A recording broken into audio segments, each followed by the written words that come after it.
yang tidak mau diajak kerjasama tidak apa-apa. Kalau ada yang mau nonton di pinggir jalan, silakan jadi penonton yang baik.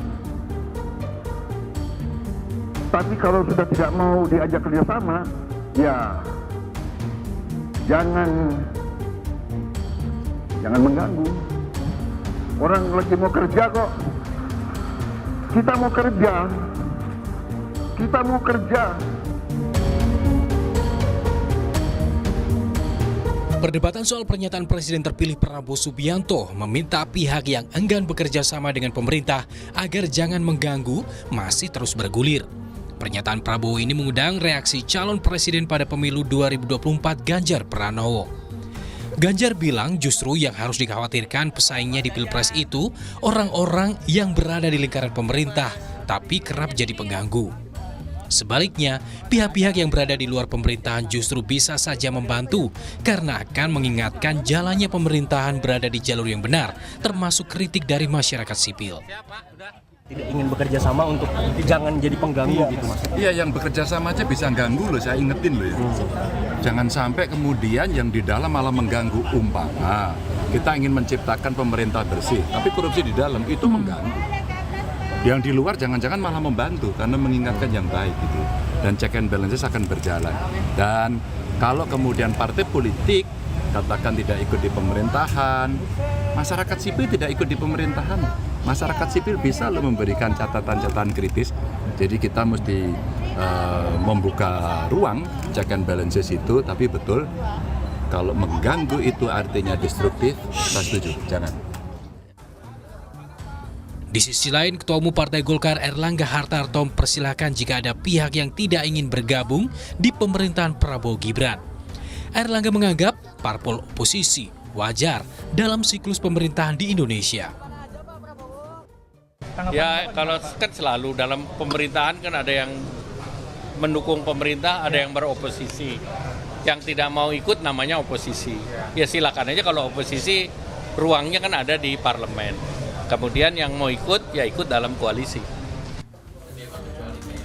Sementara Partai Keadilan Sejahtera menyatakan tidak ada yang salah dengan pernyataan Presiden terpilih Prabowo Subianto soal pihak yang tidak mau bekerja sama jangan mengganggu pemerintahannya. Namun, menurut PKS, kontrol pada pemerintah tetap wajib dilakukan. Pak Prabowo benar, jangan ganggu pemerintah. Wong menang pemilu kok. Tapi kontrol pemerintah wajib.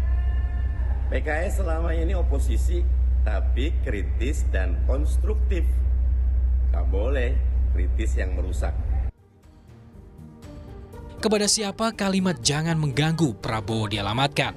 Yang jelas, kritik publik masih tetap perlu diperhatikan agar bisa menjadi kontrol yang konstruktif untuk pemerintahan. Tim Liputan Kompas TV Jakarta. Perdebatan masih hangat soal pernyataan calon presiden terpilih Prabowo Subianto yang minta pihak yang enggan kerjasama dengan pemerintah jangan ganggu. Apakah ini pertanda pemerintahan Prabowo Gibran akan sulit menerima kritikan? Akan kami bahas bersama Direktur Eksekutif Parameter Politik Indonesia, Mas Adi Prayitno. Mas Adi, selamat sore. Mas Adi, kalau kita membaca pernyataan dari Pak Prabowo jangan ganggu kalau nggak mau kerjasama sama pemerintah, ini dialamatkan ke siapa? Ya, saya kira dua hal alamatnya. Pertama, ditujukan kepada partai politik yang tidak mau diajak kerjasama.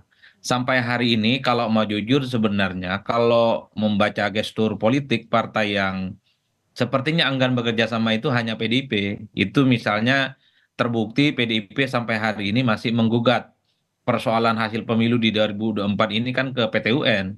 Dan PDIP terus menyerang bahwa pemilu di 2024 ini penuh dengan indikasi kecurangan, penuh dengan kedoliman, dan seterusnya, dan seterusnya.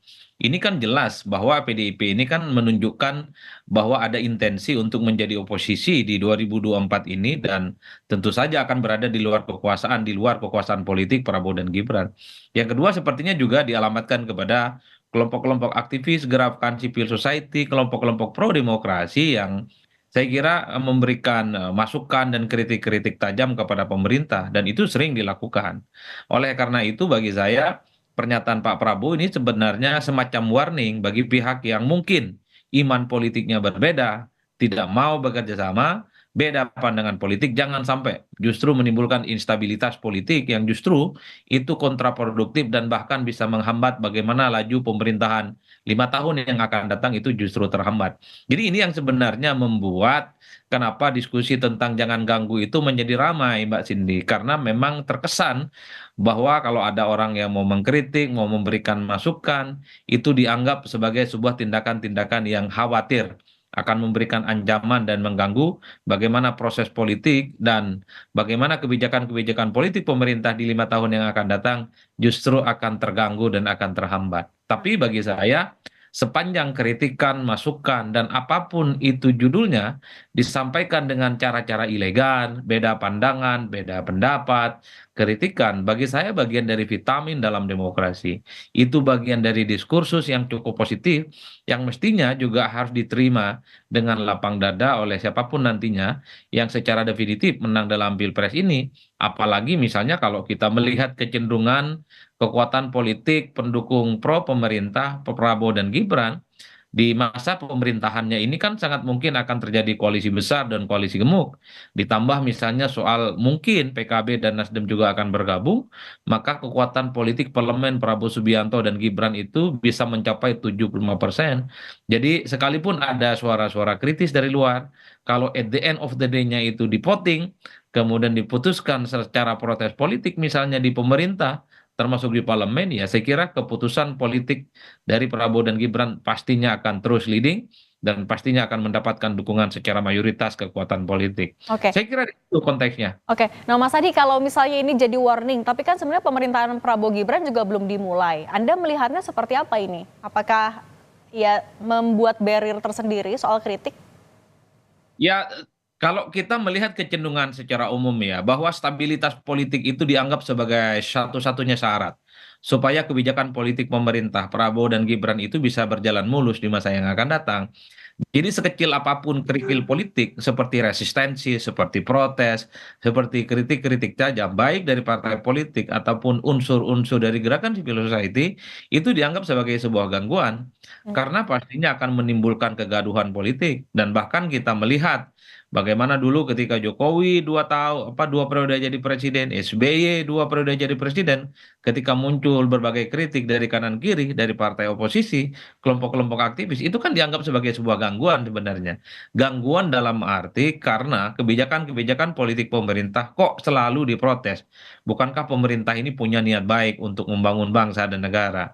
Tapi dalam negara demokrasi satu hal ya Mbak Cindy, bahwa kebisingan, kegaduhan itu adalah suatu hal yang niscaya. Perbedaan pandangan misalnya terkait dengan satu isu pasti akan menimbulkan resultante dan perdebatan-perdebatan yang cukup serius. Bahkan per hari ini misalnya, terkait dengan makan siang gratis, kan masih banyak masyarakat kita yang nggak setuju. Masih banyak masyarakat kita yang protes, terutama terkait dengan bagaimana postur anggaran. Termasuk misalnya soal susu gratis, kan masih banyak juga kelompok-kelompok yang tidak setuju karena dinilai sebagai sebuah kebijakan yang justru ini akan membebani keuangan negara. Dalam konteks itulah mestinya ketika ada dialektika, ada feedback dan ada masukan terkait dengan kebijakan-kebijakan politik pemerintah, mestinya ini dianggap sebagai masukan yang biasa-biasa saja. Oke, Toh, nah toh Mas Adi. keputusan politik pemerintah itu nanti akan di voting kok di DPR dan mayoritas DPR itu bisa dipastikan ke depan lebih banyak pro Oke. kepada Prabowo dan Gibran. Oke, Mas Adi, kalau Pak Ganjar kan juga udah komen, katanya justru yang suka mengganggu ini ada di dalam pemerintahannya sendiri. Mas Adi membacanya gimana? Ya saya kira memang dalam banyak hal ada benarnya. Karena kalau kita melihat dari realitas politik di zaman SBY periode pertama dan periode kedua, banyak partai-partai politik pendukung SBY itu justru menjadi oposisi dari dalam. Misalnya ketika ada isu kenaikan BBM, kebijakan-kebijakan politik yang dianggap tidak pro rakyat, kebijakan politik yang tidak populis, sejumlah partai politik pendukung SBY saat itu kan banyak yang menolak, salah satunya PKS menolak. Padahal PKS berada di dalam kekuasaan. Nah ini sepertinya yang mau di-deliver oleh Ganjar. Bahwa sekalipun ada partai politik yang mendukung pemerintah, bukan tidak mungkin partai-partai itu yang justru akan yang menjadi hambatan dan rongrongan dari dalam. Begitupun kebijakan politik di zamannya Pak Jokowi. Ada partai politik yang sikap politiknya berbeda dengan sikap politik pemerintah. Dan ini adalah cacat bawaan dalam sistem presidensialisme multipartai. Partai-partai boleh berkoalisi, tapi dalam berbagai isu tertentu, partai yang menyatakan menjadi bagian dari koalisi, justru mereka berada di garda terdepan, menolak keputusan-keputusan politik yang dibuat oleh pemerintah. Jadi bagi saya pernyataan Ganjar itu ada benarnya, dan ada juga tak ada benarnya. Karena memang hanya dalam jumlah kasus sedikit saja, partai-partai ini seringkali berseberangan dengan kebijakan politik dari presiden. Tapi dalam sistem presidensialisme, seringkali partai-partai pendukung itu tidak bisa ditegakkan tingkat disiplinnya.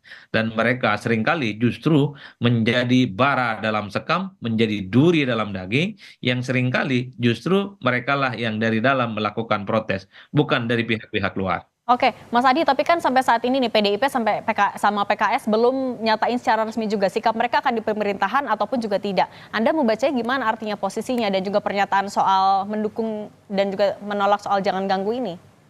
Ya saya kira memang pernyataan Pak Prabowo itu dalam konteks normativitas sikap politik ya, bahwa setiap keputusan politik pemerintah, kalau itu diniatkan untuk kepentingan bangsa dan negara, diniatkan untuk perbaikan kualitas demokrasi, perbaikan ekonomi, dan seterusnya, mestinya harus didukung oleh seluruh eksponen dan komponen rakyat. Maka wajar kalau kemudian Prabowo Subianto itu mazhab politiknya ingin merangkul semua pihak dan kalangan untuk bekerja sama di masa pemerintahan 5 tahun yang akan datang. Kan itu normatif. Tapi ingat, dalam logika demokrasi secara langsung, pasti ada pihak-pihak yang berada di luar kekuasaan. Per hari ini, saya membaca kecenderungan PDIP misalnya adalah partai politik yang ingin berada di luar kekuasaan. Oke. Kalau PDIP di luar kekuasaan siap jadi oposisi, saya termasuk yang meyakini akan begitu banyak kebijakan-kebijakan politik pemerintah. Prabowo Subianto dan Gibran akan booming raka, akan mendapatkan resistensi, Oke. akan mendapatkan kritik, akan mendapatkan masukan. Apakah itu gangguan? Bagi saya bukan bukan gangguan, tapi sekedar semacam dialektika wacana. Oke. Itulah hakikat dalam sebuah pemilihan presiden secara langsung. PKS ada kecenderungan ingin kerjasama dan ingin diajak berkoalisi dengan Prabowo, tapi sepertinya Prabowo tidak terlampau tertarik mengajak PKS untuk berkoalisi. Oke, Mas Adi, singkat saja, artinya catatan apa yang bisa Anda berikan dalam konteks komunikasi politik baik untuk elit, publik, Prabowo Gibran saat nantinya mereka resmi berada di dalam pemerintahan atau ada memegang kendali kekuasaan? Ya, sebenarnya secara prinsip kritik-kritik, masukan, nyinyiran, bulian, bahkan protes-protes terkait dengan keputusan politik pemerintah di 5 tahun yang akan datang, mestinya maknai sebagai sesuatu hal yang biasa dalam demokrasi. Kita tidak mungkin bisa menyamakan semua pandangan dan persepsi orang dalam satu kanal. Karena dalam demokrasi pikiran orang itu beda-beda, pikiran orang itu mazhabnya kemudian bercabang, dan yang sangat mungkin satu sama yang lain bisa bertabrakan. Tapi selama itu disampaikan dengan cara-cara elegan dan demokratis, saya kira ini bagian dari indahnya demokrasi. Dan yang kedua dan yang paling penting bagi saya, pendukung Prabowo dan Gibran, saya termasuk yang meyakini kalau Nasdem dan PKB juga dirangkul, maka kekuatan politik mereka mencapai 75%. Oke. Jadi apapun bisa di voting di parlemen, apapun bisa di voting terkait dengan kebijakan-kebijakan, dan bisa dipastikan partai-partai pendukung pro pemerintah akan memenangkan setiap apapun isu-isu nanti yang akan diputuskan. Oke. Mas Adi Praetno, Direktur Eksekutif Parameter Politik Indonesia, terima kasih sudah berbagi di Rumah Pemilu. Sehat selalu, Mas.